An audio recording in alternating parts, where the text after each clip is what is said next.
Hi math buddies! I just wanted to make some videos for you guys so that you could do some learning while you're not in the classroom. There's no mandatory work here. You don't have to watch the videos. There's no homework or anything like that.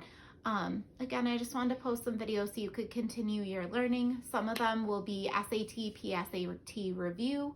Others of them will just be extending what we've been learning in class a little bit more.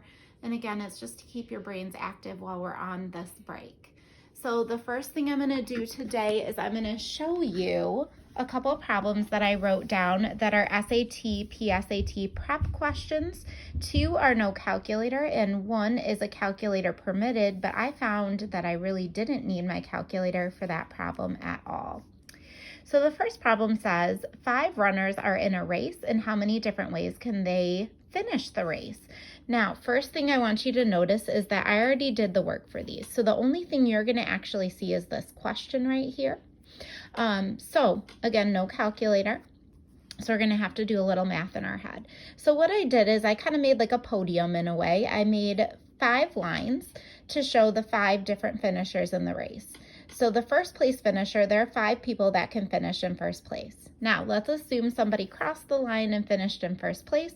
Now there are only 4 people left who can then finish in second place. And then there are 3 people who can finish in third, and then 2 for fourth place, and then 1 person is left who crosses the finish line in the last place. Order matters here, so it is significant, and we do need to say that 5, then 4, then 3, then 2, then 1, because you have people who have already finished. So in probability, the next thing we do when we're counting the number of ways things can happen is we multiply. So that's the standard strategy here. So I did 5 times 4, which is 20. 3 times 20 gives me 60. And then double 60 and you get 120. Now, obviously, we also need to multiply by 1, but we know that multiplying by 1 is just going to leave our answer at 120. After that, the next problem is asking us to rewrite with a radical. That means with some sort of root. So we're given a rational exponent, which means that we have an exponent that's a ratio, something that can be written as a fraction, and we're just going to convert it or rewrite it as a radical. The denominator is going to be your index number in the radical. So this is the answer right here. This is the problem. So the denominator is your index number, the little baby number that tells you what type of root you're going to take. So in this case, it's a cubed root because there's a 3. And then the numerator stays your exponent for what is in the radical. So this would be rewritten as the cubed root of x squared. The last one is calculator permitted, but it's not a problem where I really felt like I needed a calculator.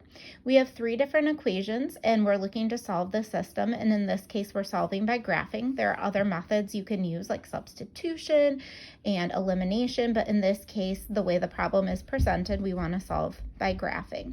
So we need all 3 systems to intersect or meet at the same point. So when I look at my ellipse, my parabola, and my line, they all meet at these 2 locations. So 2 is my answer. If you're tempted to say 4 because you see these 2 locations right here, you're close, but notice that the line doesn't intersect there. So we can't include those as solutions.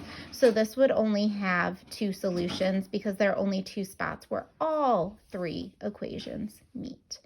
So that's it for today. I just, like I said, wanted to go through a couple problems a day to keep you fresh and thinking about math.